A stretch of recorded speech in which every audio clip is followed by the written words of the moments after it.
Hello. Yes, I'm on jw.org website. Find a meeting. Am I through to Northumberland Park congregation? Yeah, that's true. Oh, great. Thank you.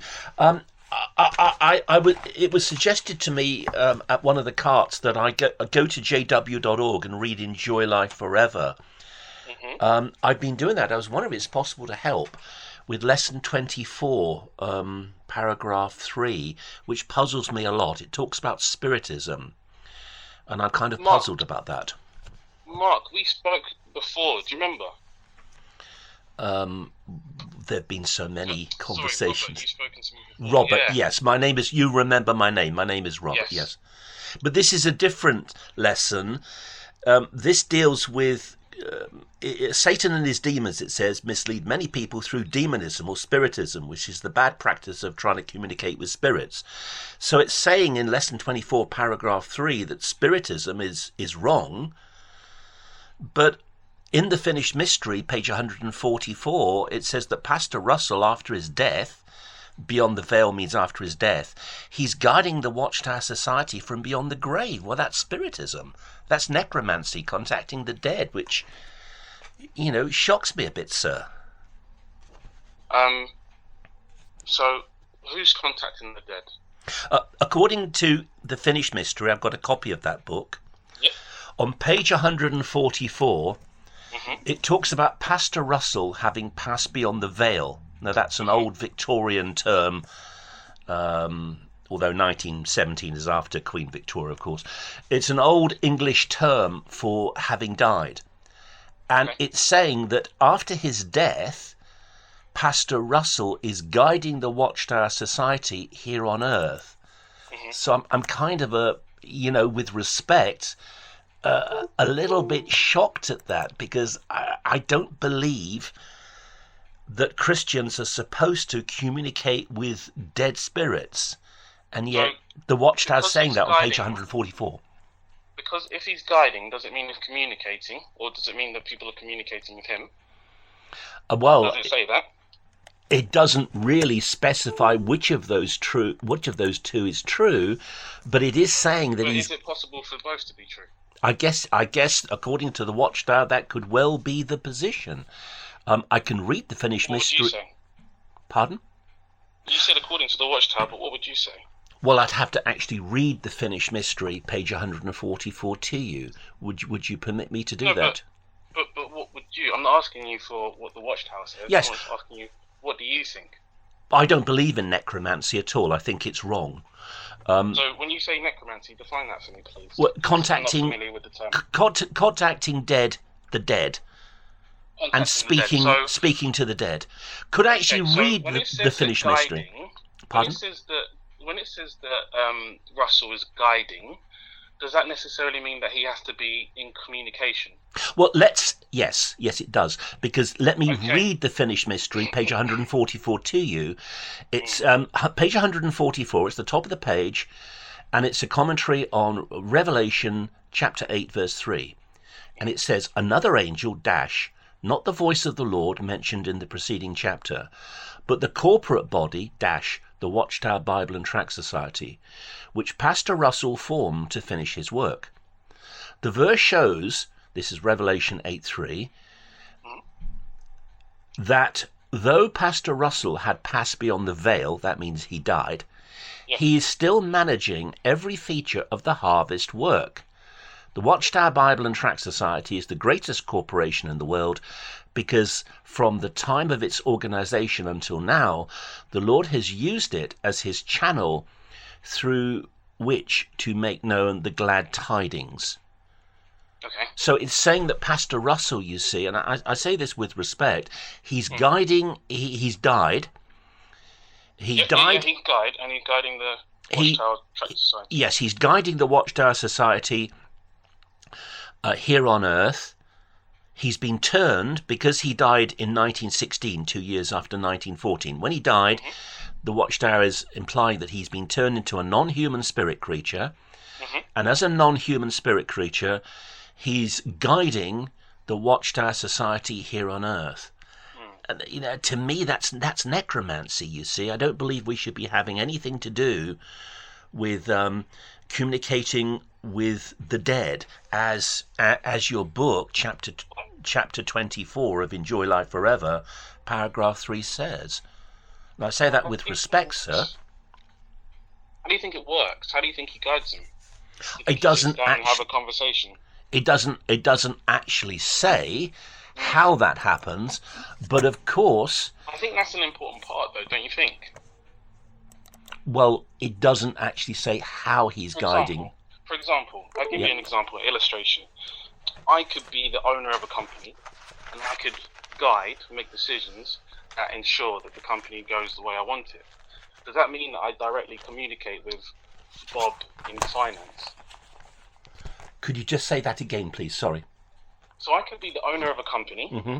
I could have several branches, several departments, and I would be responsible for taking the lead in guiding the company in which direction it goes. And my decision is makes a final decision of where the company goes, what it does. But does that mean that I have a conversation with Bob in finance? As far as I understand, the position under Judge Rutherford, and of course when The Finished Mystery was published, Judge Rutherford was the president in 1917. Mm-hmm. Rutherford's position was that angels were guiding him. So he had messages directly from angels, and that these angels... Did he say he had messages directly from angels? Yes, he did. In Vindication, Book 3, published in 1932, on page 250... He had messages? Yes. Let me actually get that. Let me actually find it, if that's possible. But did you understand my illustration? Well, I don't think illustrations are really relevant. I think it's best to go actually with respect, I think it's best to go to the actual literature. I think it is relevant because because the one thing you said it doesn't specifically say is how. It doesn't say how. I agree with you. Yes. So as a result, that is a very important part, because that is the difference between, I forget the word you said, communicating with the dead and being guided. Because there is a difference between the word guided and communication. Right. Well, I've got Vindication here in front of me, Book 3, page 250. Mm-hmm. It's quite a long... I will just read the whole paragraph. It was in the spring of 1918 that the Lord Jesus, as the representative of Jehovah, appeared at the temple, and from that time forward the glory of Jehovah has been there. And I heard the voice of him speaking to me out of the house, and the man stood with me. 43:6. When Ezekiel heard the Lord speaking to him, the man stood by him. The man was the heavenly messenger, and this pictures the heavenly messengers or angels of the Lord, now used by the Lord in behalf of the remnant. These angels are invisible to human eyes and are there to carry out the orders of the Lord. No doubt they first hear the instruction which the Lord issues to his remnant, and then these invisible messengers pass such instructions on to the remnant. The facts show that the angels of the Lord with him at his temple have been thus rendering service unto the remnant since 1919. So it's saying that angels pass on messages from Jehovah through Jesus to the angels, and then given to Judge Rutherford and the leaders of the Watchtower Society. So is that defined as necromancy? Sorry, I forget the word. It's not necromancy. I just think it's absolute nonsense, because many different cult leaders claim that they have had encounters with Jesus or with angels. Joseph Smith and his golden plates. Could I finish my sentence? The leader of Sunjonji, which is a South Korean group, very similar to Jehovah's Witnesses. Their leader, Mr. Lee, claims he's the faithful and discreet slave appointed by God in 1966. Many Sunjonji teachings are very similar to Jehovah's Witnesses. Iglesia Ni Cristo out of the Philippines. Many of the extreme Pentecostal teachers claim that Jesus is speaking to them directly, and Jesus appears to them and gives them messages. So plenty of religious leaders claim that they're having messages directly from God, and yet when you actually examine these messages, they're all different. They don't all say the same thing. They come up with different messages, you see. So kind of a clue that not everyone can be they correct. can't They're all be claiming listening to Jehovah God. Absolutely. At the most, one of them maybe, or none of them, because the messages are all different. They're not consistent. Absolutely. Yeah, that makes sense. That makes absolute logical sense. So you think that's nonsense, that anyone would receive messages from God?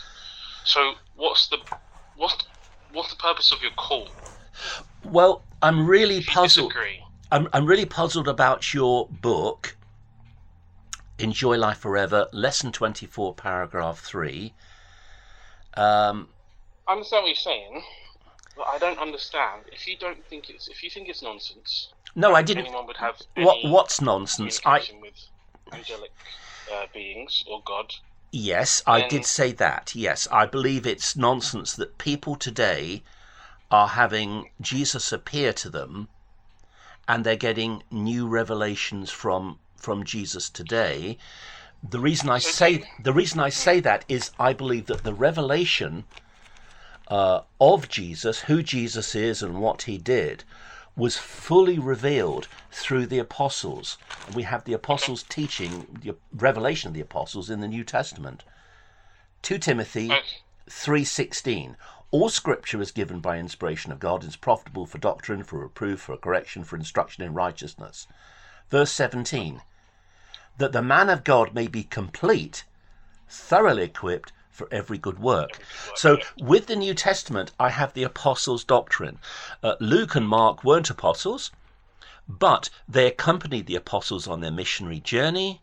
Acts is called the Acts of the Apostles. So in Luke and Mark, although they're not apostles themselves, you're getting the apostles' teaching from two men who accompanied the apostles on their missionary journeys. So the New Testament is the revelation of Jesus Christ through the apostles. And the apostles... Do you agree in the Old Testament as well, or just the New Testament? Why do you ask such a silly question? I just wanted to finish my point that when Judas killed himself and they had to choose a new apostle to replace Judas, and Acts 1:22 to 23, the qualification was that person, the replacement for Judas, had to have accompanied Jesus during his ministry from the baptism of John onwards, and also witness his resurrection. Nobody today qualifies for that. The Mormons, Joseph Smith doesn't qualify. The head of St. John G doesn't qualify. The Jehovah's Witness governing body doesn't qualify. The Catholic Pope doesn't qualify. The head of the Christadelphians, Seventh-day Adventists don't qualify. Pentecostal TV preachers don't qualify. So there's no revelation of Jesus Christ to add to the apostles' doctrine in the New Testament, which makes us complete. Let me just read, if I could, Acts 1:20, 22 and 23. Add to the apostles' doctrine, sorry. You can't add to the apostles' doctrine because it's complete. Who's adding? I'm confused. I can't do many things at the same time. Let me just read Acts 1:22. Beginning from the baptism of John till that day when he was taken up from us, one of these must become a witness with us of his resurrection. Acts 1:22. So nobody today meets that qualification for being an apostle, one of the 12 apostles, because nobody today, could I finish my sentence? Nobody today has accompanied Christ during his ministry of 3 years, and nobody today has witnessed Christ's revelation. So the Mormons can't add to the New Testament and give us new revelation. The head of St. John G, Iglesia Ni Christu, whoever the new Pope in Rome is, who claims to be an apostle, by the way, through apostolic succession, none of these people can add to the revelation of the New Testament, which makes us complete, 2 Timothy 3:17, because none of them meet the qualification of having accompanied Christ from the baptism of John during his 3 years of ministry and also witness his revelation. So if you want to know about Jesus, you go to the Apostles' Doctrine, which is in the New Testament. Agree with you. Okay. Robert, I agree with you. Okay. So I don't understand the point you're trying to make. Well, it says in your book, Enjoy Life Forever, lesson 24, paragraph 3. I'll read on. People are also tricked into believing that they can speak to the dead. But Jehovah warns us, do not turn to spirit mediums and do not consult fortune tellers. He gives us this warning to protect us from Satan and the demons. They are God's enemies, and they want to harm us. So your book is saying, and I think quite correctly, that we shouldn't have anything to do with spirit mediums, you see. But the Watchtower has had a lot of involvement with spiritism and spirit mediums. In the sense that they're being guided by ones that have died and gone and become spirit creatures. No, I'm giving another piece of evidence here. In your blue interlinear, there's two interlinears, the purple one released in 1969, and then it was revised in 1985, and it's got a blue cover on, so it's the blue interlinear. Yep, I know that one. In Appendix 2A, on page 1139, it gives a list of reasons why you should believe that John 1:1 reads, and the Word was a God, which differs from all Bible translations translated by biblical scholars. All of the Bible translations? Yes, no biblical scholar with a PhD in Greek translates John 1:1 and the Word was a God. The people who translate it that way are amateurs with no knowledge of the Greek. Okay. Right. It quotes John S. Thompson, who released his book, The Monotesauron, in 1829, so almost 200 years ago. Yep. Now, John S. Thompson was a spiritist. In the Monotesauron, and I've got a PDF copy of the Monotesauron, you can see on page 13, the Monotesauron says the correct rendering for John 1:1 is, and the Word was a God. So the Monotesauron is one of the evidences listed in Appendix 2A of the Blue Kingdom Interlinear translation on page 1139. Now, why is the Watchtower quoting a known spiritist, John S. Thompson? He got this information from Spiritism. I think I said the other day that he used the Ouija board, and I was actually I was speaking to somebody else, and I was a little bit stressed, and I got that wrong. The Ouija board wasn't invented at that time. He contacted the spirits through seances, and the spirits he spoke to, who I think would have been demon spirits, they told him that John 1:1 should be translated and the Word was a God. Now, I'm concerned, why is a known spiritist quoted on your website, John S. Thompson, in support of your translation of John 1:1? I don't know much about John S. Thompson. I couldn't tell you without reading up on him myself. Yes. But you're telling me that all scholars, Bible scholars with a PhD in Greek, all of them don't reference it as the Word was a God. Nobody who is a biblical scholar has translated John 1:1 in any English translation as the Word was a God. What's your Greek knowledge? I don't have any biblical Greek. I can read a couple of hundred words in Greek, and that's it. So I'm not a Greek scholar. But I can assure you, it's, if you're going to make the claim that John 1:1 should be translated and the Word was a God, it's up to you to prove that and say, Robert, here is a Professor so-and-so with a PhD in Greek from this university, and here is his book. He translates and the Word was a God. You won't find anyone with a PhD in biblical Greek who translates John 1:1 and the Word was a God. John S. Thompson does. John S. Thompson was a spiritist in the Monotesauron on page 13 of the Monotesauron. He says and the Word was a God because that's what the spirits told him. And another one who the Watchtower quoted for 20 years, but you don't... What about before the PhDs in Greek were even into existence? Sorry, I don't know what you mean by that. Basically, before we had PhDs in Greek, what about someone who just knew Greek? Well, name some expert who translates and the Word was a God. I'm going to have to do my research on that, but would that? I'm just asking. Would that suffice for you to be consider the fact that that translation would be correct? Well, you have to quote somebody who is an expert in biblical Greek and who has translated John 1:1 as the Word was a God. There is nobody. I haven't researched it, so I have to research it. Yes, of course, sir. I couldn't quote it right now, so. Yes, of course. There was another spiritist who's quoted in the Watchtower for 20 years, Johannes Grieber. He was a defrocked Catholic priest. He was kicked out of the Catholics, and he married this woman who was a spiritist. He writes about this in his book, which I've got, Communication with the Spirit World of God. And he released his translation of the New Testament in the 1930s. It was translated in English. I've got a copy of it. And Grieber is quoted in the Watchtower. I found on jw.org, the earliest reference I found is the Watchtower, 15th of February 1956, page 111, which mentions Grieber as a spiritist. But Grieber's also quoted in the Aid book, the Aid to Bible Understanding, 1134, and again in the Aid to Bible Understanding, the Aid book, 1669.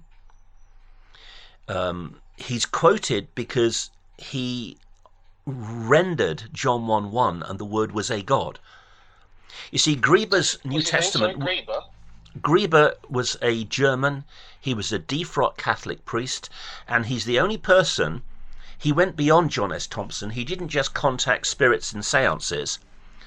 In his book, Communication with the Spirit World of God, he talks about one of his early seances where he put a young boy into a trance, put a pen in the boy's hand, and the boy did automatic writing. And Grieber had this fascination of asking the spirit world to translate the Bible for him. Grieber's Bible is unique because it's the only Bible translated by Ouija board. Grieber used the Ouija board, and he asked the spirits to move the tumbler on the Ouija board to translate the Bible for him. And Grieber's Bible says at John 1:1, and the Word was a God, because that's what the spirits through the Ouija board told him. And for instance, another reference to Grieber is the Word, who is he, according to John on page 5, which quotes John 1:1 and says it should be rendered a God.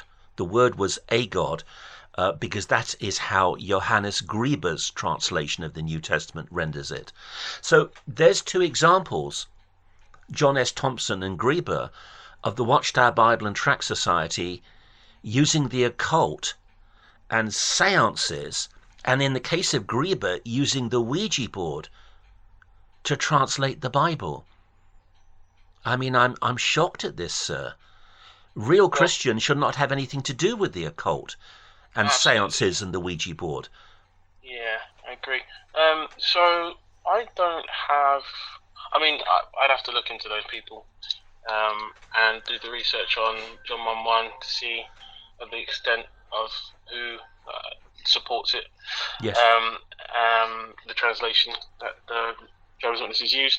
So I couldn't really comment on it. But the only thing I can comment on is, you know, the publications that you referenced with regard to the Finished Mystery and the Enjoy Life Forever brochure, and as I said, you know, there isn't really detail on how the how Charles Taze Russell is guiding, and I use that illustration to prove the point that guiding doesn't necessarily mean direct communication, which therefore potentially debunks the idea of people talking to the dead. So I don't think it's a strong enough line of reasoning to say because Charles Taze Russell is guiding the witnesses that the witnesses are communicating with the dead. And I don't think there's necessarily a contradiction of understanding between the Finished Mystery and the Enjoy Life Forever brochure. I would say that if you don't agree with it, that's absolutely fine.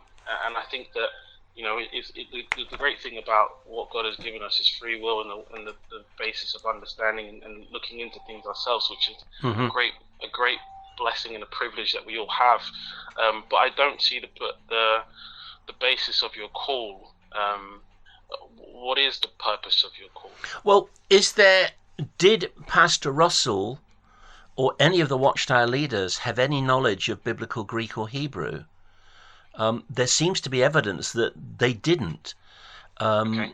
Pastor Russell sued a Christian pastor called J.J. Ross. He took him to court in 1913. J.J. Ross called Russell, he said he was ignorant and had no knowledge of the biblical languages.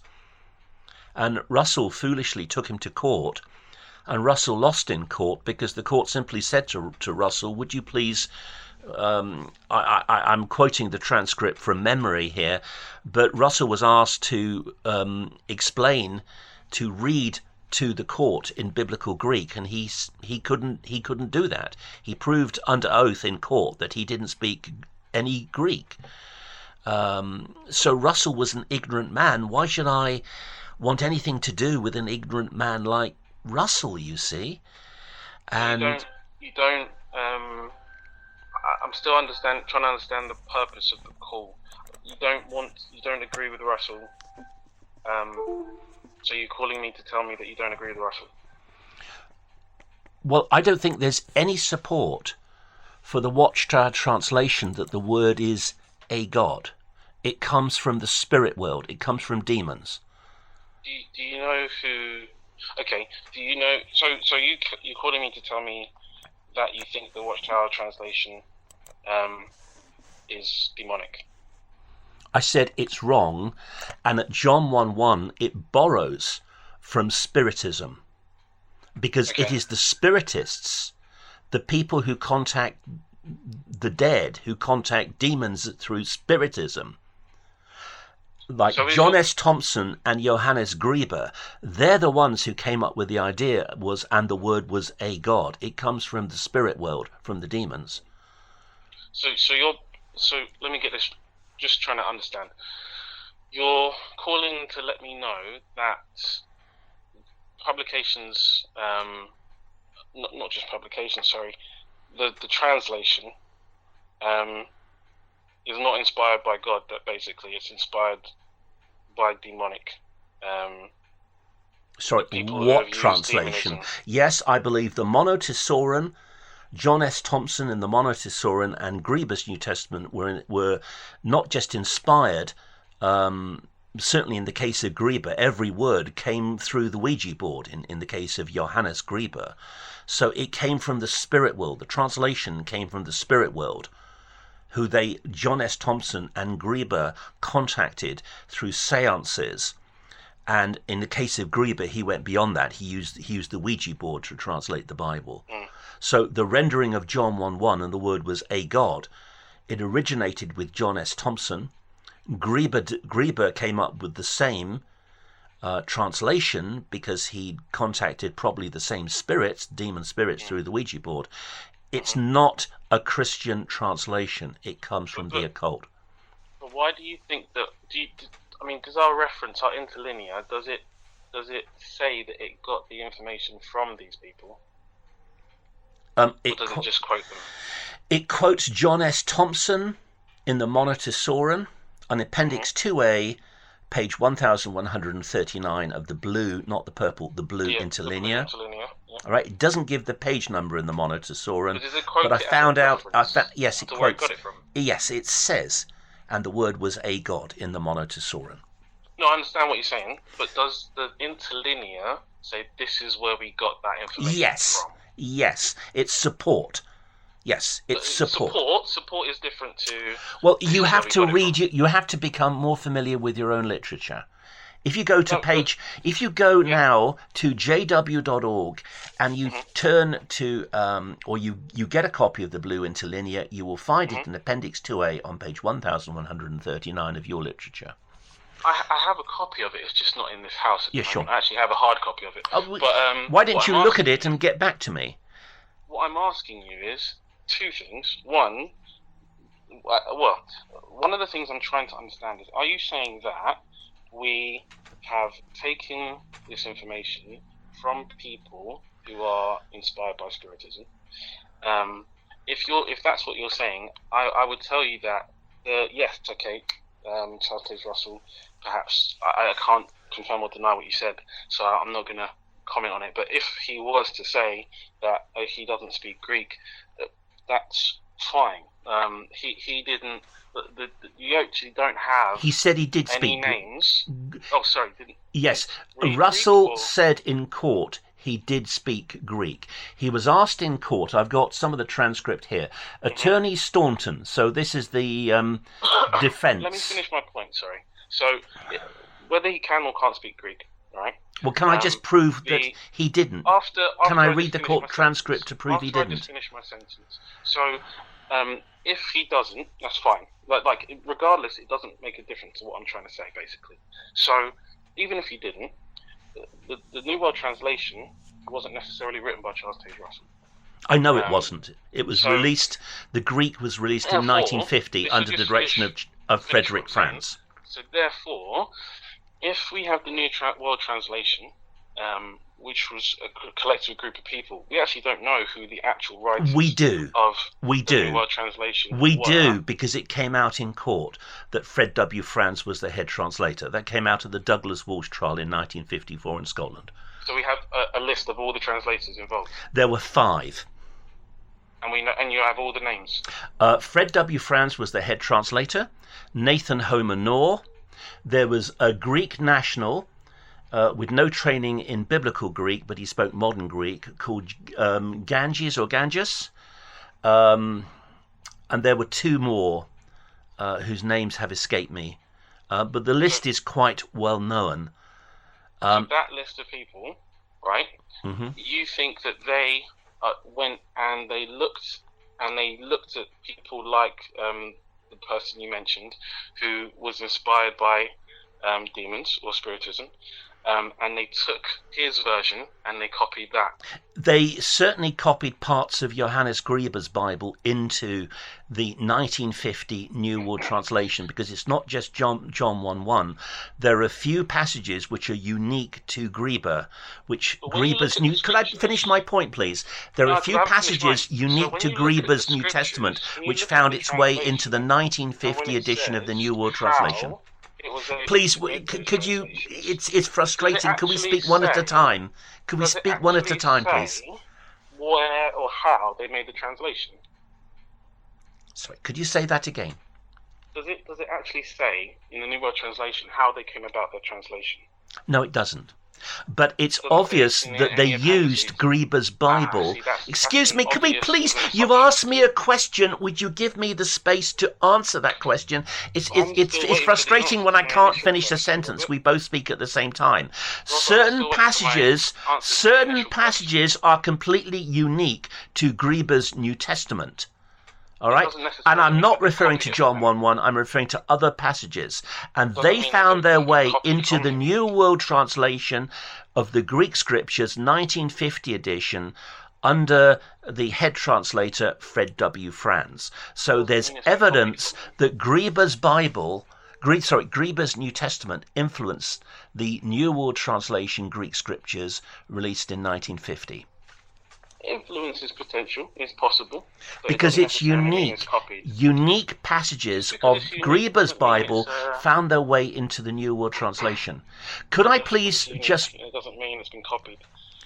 It has been copied because it reads the same in Grieber's Bible, and it's unique to Grieber, and it found its way into the New World Translation. I'm not referring to John 1:1, I'm referring to other passages. That doesn't mean it's been copied. That doesn't mean it's been copied. If you look into how the translation come about, you'll see the process that was used. Maybe they'll use someone like that as a support, perhaps, and you can question that because, why are they using someone like that as support? Someone who perhaps its credibility is questionable, but it doesn't necessarily mean they copied it from him. And I think you have to give up more evidence to prove that is how it came about, the translation came about, rather than they say the same thing. That's not really a strong backing to say. So what's not a strong backing? Please be more precise. Saying that the person who you referenced, I forget his name, the one that has influence with the Spiritism, they have copied his writings because those are the only two that say the same thing. It doesn't necessarily mean that. I think that you would need to be totally familiar with the literature that I've quoted. Do some research and then get back to me when you're familiar with this. Because at the moment you just seem to be... I'm just using reasoning. I'm just using logic. Yeah, but you don't know what... The reasoning that you're using isn't strong enough. What reason I'm using is not strong enough? You said that the passages, and not just John 1:1, mirror what's in the person who's got influence from Spiritism. And I said, that's great, but that doesn't necessarily mean that they've been copied from him. Why does the New World Translation... Okay, why is it mentioned? Why, for 20 years, did they constantly refer to Grieber for support for various passages, not just John 1:1, but other passages? Could I finish my sentence, please? I'm in the middle of a sentence. You cut me off again. Why did the Watchtower for 20 years reference Johannes Grieber? I gave you two examples in the Aid to Bible Understanding, which I found, page 1134 and 1669. But there are many, many others. Why for 20 years are they constantly quoting Grieber for support? That, as I said, is a good question. I said you can ask the question, why have they used a person for support that could be they're questionable in how he got to that conclusion? That's a good question. I couldn't tell you the answer to that. Sure. But whether you were to say that they copied him, that I don't think you have enough basis to say that that is what has happened. Well, I would need to get back to you and show you the exact passages in Grieber. I don't think passages... Could I finish my sentence? I'm in the middle of a sentence. You cut me off again. We would need to agree to meet again. I'd have to have Grieber's Bible, which I don't have with me, in front of me. I would have to have the 1950 New World Translation, because I'm not talking about the 2013 revision. I'm talking about the original 1950 Greek scriptures. I would have to have those two in front of me, and I can show you where Grieber was copied into the New World Translation. I have something in front of me which I would like to read. It won't take long, if you don't mind. It's the J.J. Ross trial. It's part of the transcript. Attorney Staunton, who's the defense attorney for J.J. Ross, asks Pastor Russell, who's in the dock, "Do you know the Greek alphabet?" Russell says, "Oh, yes." Attorney Staunton, "Can you tell me the correct letters if you see them?" Russell, "Some of them. I might make a mistake on some of them." Attorney Staunton, "Would you please tell me the names of those on top of page 447 I have got here?" And he's holding up the Westcott and Hort Greek New Testament. Russell, "Well, I don't know." Attorney Staunton, "You can't tell what those letters are. Look at them and see if you know." Russell, "My way." Staunton interrupts here. Attorney Staunton, "Are you familiar with the Greek language?" Russell, "No." So Russell perjures himself under oath. He says that he knows the Greek alphabet, but he eventually admits he doesn't. Why do I need to listen to such an uneducated man who clearly, why should I listen to somebody like Russell who's completely ignorant, who has no knowledge of the original biblical languages? Are you finished? Yeah. Okay. I don't understand what that has to do with the previous point you were making with regard to... is it Grieber? I keep forgetting his name. I think it's best if we deal with one thing at a time. What I've proven to you... Absolutely. So it's best to deal with one thing at a time. So if I quote J.J. Ross, it's no point you replying talking about Grieber. No. I'm just trying to remember which one you're referring to. J.J. Ross, the J.J. Ross trial in 1913 proved that Pastor Russell had no knowledge of biblical Greek. The thing is, you're jumping, Robert. So I'm just trying to stick. I'm just trying to make the point that the J.J. Ross trial proved that Russell had no knowledge of biblical Greek. Okay, point made. Thank you. Point made. Thank you. Can I just go back to what you were discussing before that, which was actually sitting down, getting out the references, showing them side by side. That's correct, right? I'm not putting words into your mouth. Yes, sir. Yep. Okay. Again, if you can show me verses that are the same in one text and show me that they're the same in another text, I go back to my point to say that doesn't prove that they've been copied from each other. Do you understand what I'm saying? Mm-hmm. Would you agree with that? Yes. Okay. Okay. So that's what I wanted to make clear. I don't think that just having references and saying they look the same, word for word, doesn't mean they've been copied from each other. And so I think it's important when you make that case, it needs to be stronger to say that we've actually copied it from this person who you think, as you know, they shouldn't be copying it from such a person who deals with spiritism. And I take your point about questioning whether that person should be referenced, because of their relationship or connection to spiritism. Fine, that is a good point. That's a good question mark. In terms of what, again, coming back to the initial point I was trying to ask is, what's the purpose of your call? I've gotten from it that you feel that there's a conflict between the Enjoy Life Forever and the Finished Mystery, based on the fact that Charles Taze Russell, you believe that Charles Taze Russell guiding the Watchtower Bible and Tract Society is a form of, I forget the word, necromancy is contacting the dead. Necromancy, thank you. Is a form of necromancy. I tried to illustrate that just because he's guiding doesn't mean that there's necessary that form of communication. You mentioned about the relationship or support of this other person who's been used in references, questionable references, but I don't believe that there's anything to evidence that they've copied, the translators have copied this particular writer. And then also you mentioned about the apostles, in terms of we shouldn't be following anyone outside of what's already in the New Testament, basically. Shouldn't really add to that. I agree with you that shouldn't be added to, and I don't think that has been added to. Just because literature has been produced, I don't necessarily think it's adding to or the God's word as such. I think that the translation. So hold on. Are you allowed to disagree with what's current? Can you disagree with current Watchtower literature, or would you be disfellowshipped? Not talking over each other, right? But you're making multiple points. I can only hold one thing.